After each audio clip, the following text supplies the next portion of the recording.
You said it's ironic. I'll say every election year I hear Black Lives Matter, but do they? I see every other minority being prioritized except black children living in poverty that can't read. That's a stunning quote.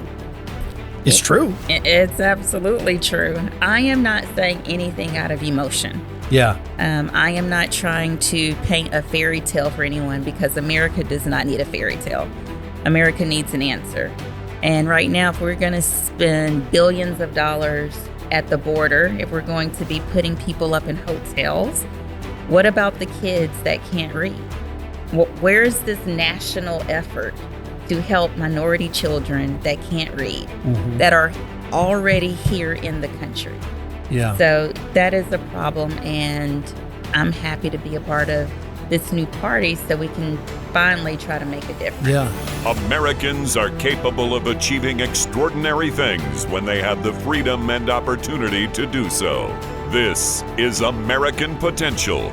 And here's your host, Jeff Crank.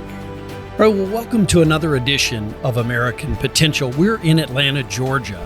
And when is an issue so important to you that you'd be willing to switch your political party affiliation? Well, today's guest, who still considers herself a centrist, switched from the Democratic Party to the Republican Party, which made her the first African-American woman to serve in the Georgia General Assembly as a Republican. So what was one of the issues that made her switch? Educational freedom. Because she benefited from her mom being able to send her to a different school outside of the district. In the district she represents, half the schools are failing and the other half have students with GPAs of 5.0. This is why she believes students should be able to go to the school that benefits them. This past session, she was the only Democrat that voted for educational freedom, and that led her to switching parties this past July. We want to welcome Georgia State Representative Mesha Mainor to the podcast. It's so great to meet you. It's nice to meet you as well. Yeah, so it took a lot of courage really to do what you did. You did it for kids, right? You did it because that's what matters, is these kids, and they've been locked in a system.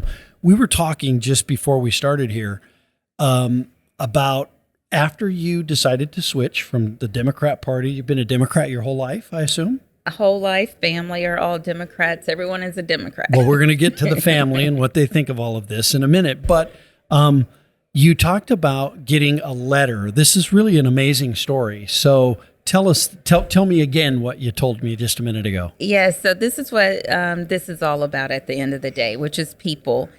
Ever since I switched July 11th, I've been receiving well wishes from people not only in Georgia, but from people across the United States.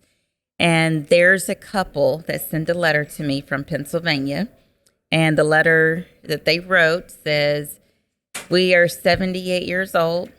We live on a fixed income. We do not have a lot of money. Here's $10. We believe that you can make a difference." That's so amazing. And so it really brought it home to me, honestly, because I was thinking this was all about my neighborhood, that I'm trying to help. But this is a much bigger phenomena that's going on, that people across the country are looking and seeking for something different. Yeah, I saw your story. Maybe I don't know when you did this switch in July, right? Yes. So I saw it then and thought, man, that takes a lot of courage because there's tribalism in politics. We choose our tribe, and it's easy to stick with your tribe. It's much harder to go with the other tribe sometimes, but to do it for the right reasons takes more courage. And so, there's a tremendous amount of courage there. But after meeting you today, I was just really struck. And we didn't come down intending to do this interview. We were like, what a great story. So, ultimately, this is about the kids in your district. Have you always had this view on school choice, or did that evolve? I've always had this view. So I campaigned as a Democrat on school choice. When my first campaign I won was in the middle of the whole George Floyd era. I campaigned on not defunding the police. Okay. I also campaigned on putting people over systems. Did not realize that these were quote unquote Republican ideals and not Democrat ideals. They were just common sense ideas to you, right? Correct. And these are things that were also important to my constituents. It wasn't until walking into the Capitol and debating policy that I realized the Democrats do not agree with these things. But I kept going forward, you know, so there was contention between myself and the party on many things besides school choice. And it wasn't until this year recently where I said, you know what, enough is enough. Yeah. I'm not going to make them happy with these policy decisions. And honestly, they have a right to be a little bit upset because I don't agree with them. And so that's when I made the decision, you know what, maybe you're not a Democrat, maybe you're a Republican. Yeah. Okay. Well, I mean, ultimately, why do you when you talk to colleagues who maybe are on the other side of this issue, what logical explanation is there for wanting to keep kids trapped in the school systems? I want to, you know, be careful and say, I only know about Democrats in Georgia. Okay. Right? Sure. And the Democrats in Georgia at the Capitol oftentimes are not reading. And when you read through the policy, it's very clear on what it is. You cannot make you cannot make a story out of these words except what are the words on the paper. Right. And when it comes to this school choice bill, this bill is all about helping children, only the bottom 25% failing schools. So there's a story out there that says there are going to be rich people that are going to use this school choice. Okay, well, this is why that's not true. If you are in a higher socioeconomic bracket, you probably live in a higher socioeconomic community. Right. And the schools in those districts are not going to be in the bottom 25%. Sure.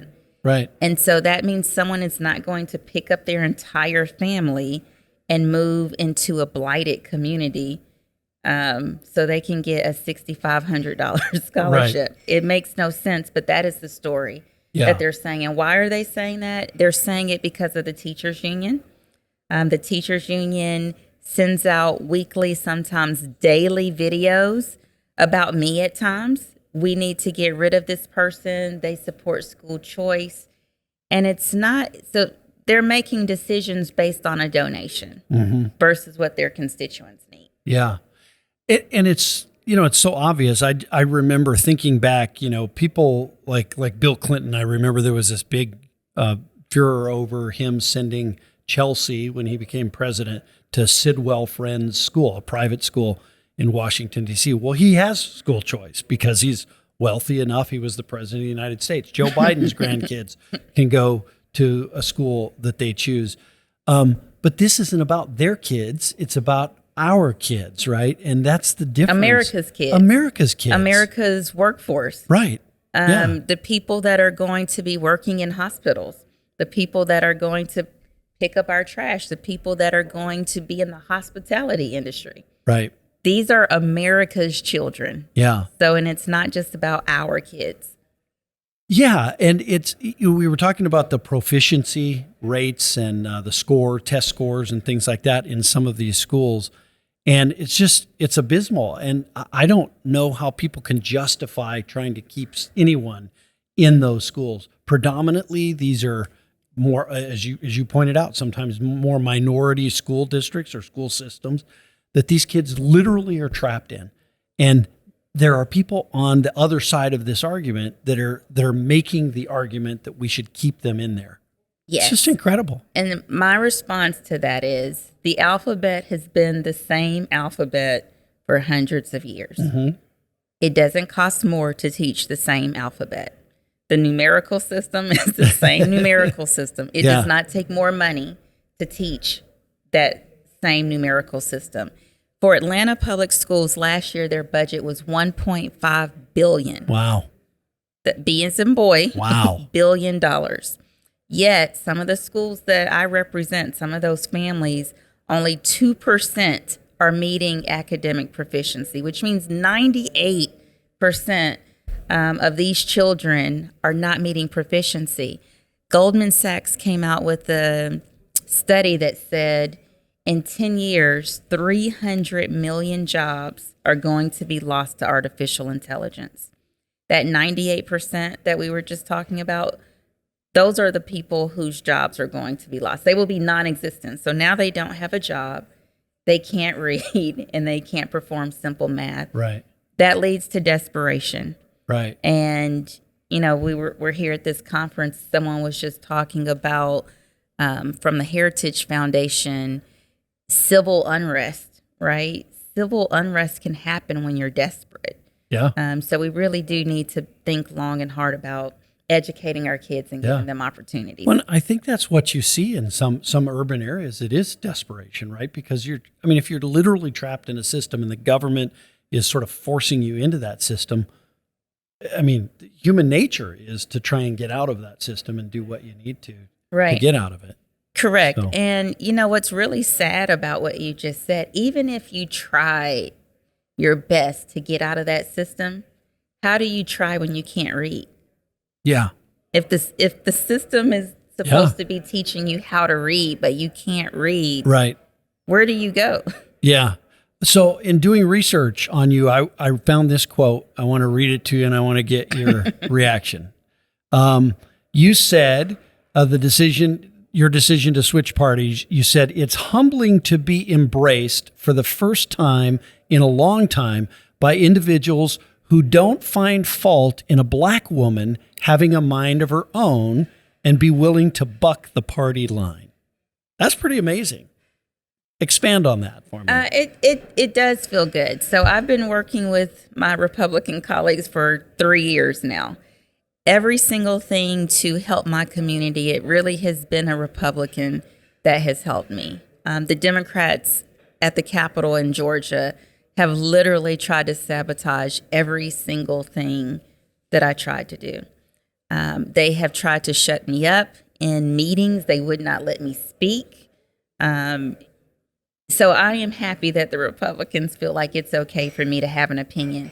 It is a big tent. There are lots of different facets within the Republican Party. There are different ideologies, and I'm able to fit into a little bit of all of them because it's this big tent versus this little small tent. Yeah, and you don't have to agree on everything. That's Correct. Something that I think as Americans we've kind of gotten away from, right? Is to be able to disagree with people on an issue, still sit down and be friends with them, have those conversations. They're not mortal enemies. What happened to that? Yeah, what happened to that? We have to get back to that. Okay, I'm going to read you another quote, which is even more amazing. I love it. You said, it's ironic. I'll say every election year I hear Black Lives Matter, but do they? I see every other minority being prioritized except Black children living in poverty that can't read. That's a stunning quote. It's true. It's absolutely true. I try everything that comes out of my mouth. I try to make sure that it's true. So I am not saying anything out of emotion. Yeah. I am not trying to paint a fairy tale for anyone because America does not need a fairy tale. America needs an answer. And right now, if we're going to spend billions of dollars at the border, if we're going to be putting people up in hotels, what about the kids that can't read? Where's this national effort to help minority children that can't read, that are already here in the country? Yeah. So that is a problem, and I'm happy to be a part of this new party so we can finally try to make a difference. Yeah. So how did you come to this position on school choice? I assume, have you lived in this community that you represent your whole life? Correct. Yeah. Correct. Okay. So I was born in, and let me tell you a little bit about this community. Okay. So this community is where my grandfather and his brothers built a house in the late 40s. Mm-hmm. This is a community where the presidents of the colleges, the HBCUs, live. This is where Hank Aaron bought one of his first houses. So it was a really nice community of Yeah. African Americans. Drugs came in, tore the community up. My mother and I then, after my grandparents passed away, we moved into my family's household. I don't necessarily live there right now, but I still represent that community. Yeah. My mom sent me to another school using someone else's address because the schools were not helping kids then. Sure. Right. And as a result of me going to a school where the mayors of Atlanta, it's the school where they send their children. Okay. So I saw children that were friends of mine not prosper. When I go back to that same community, because I represent the community, because I still have family members in that community, I see some of the kids that they're adults now that I played with, and they're just walking down the street, clearly without a real goal in life. And so that's sad to me, and it doesn't have to be. The local school boards have the ability to do so much. It may take a little work, but that's why they're in office. People elected them to that position to do the work, and they're not doing the work. It really is a local school board issue. Yeah. Yeah. So the only difference in the outcome in your life versus some of the kids you grew up with was the school you went to. Correct. And you had a mom that cared enough that she was going to figure out a way to get you into a better school, get you better education. Yes. And because her parents too, right? Yeah, sure. So if we fast forward, so I was just a generation away from knowing what could be. But if you fast forward to 2023, right now there are generations and generations of people that have been stuck in a poverty cycle. These are parents right now that grew up in the same failing school. Mm-hmm. And then their parents were in the same failing school. And so how do you get out of that? Mm-hmm. You believe too, to take this a step further, that's where some of the unrest comes from, right? I mean, that's where people just get frustrated and they can't ever find it out. It's generational. So they react in the only way that they really can, right? Right. Absolutely. Absolutely. I don't think people are innately born to want to be in unrestful situations, if you will. Right. But if you are in desperation and you've only seen your parents be desperate, right, and you've only seen your grandparents be desperate, where do you go from there? But, this conversation brings up something else. We have taken Christ and God. I don't care what your faith is. Mine happens to be Christian, but our legal tender says, "In God we trust." And we are trying our best. The left system is trying its best to take God out of everything. And until we put God back into the scenario, because you can be very unrestful, but if you have God in your life, that can really show you another direction. But right now, if you're being told don't listen to God, where do you go? Yeah. Well, and there's a lot of people, whether they have religious faith or not, people who just don't have values because they weren't taught values, just common decency and values too, right? And I mean, that's a failure, I think, on the part of our school system as well. Absolutely. Yeah. Absolutely. Well, I mean, it's to me, this is an amazing story. I think you have great courage in doing this. It sounds like you were welcomed with open arms by your new party, and you plan on doing good things. But you'll still work with Democrats, right, to do the right thing? I have some friends on the Democratic side. Hopefully they will still want to work with me, but let's be clear, many of them did not want to work with me when I was one of their colleagues. Do you have friends on that side of the aisle still? I do, and they feel the exact same way I feel. They just don't have the courage to make this switch. There was another state representative, correct, I think, before you, who also switched a few years back. Maybe it was in Georgia or maybe in another state. That switched. Maybe North Carolina? Oh, that could be, yeah. North Carolina, over the same issue, over Correct. educational freedom. Yes. So, Yes. I kind of alluded to it at the beginning, but your family. So your family is all Democrats? All Democrats. And so when I announced on July 11th, I didn't tell one single family member. Okay. You waited until after the July 4th holiday picnic, I noticed too, didn't you? That was smart. But I did not tell anyone, because if I told them, they would have tried to talk me out of it. Uh-huh.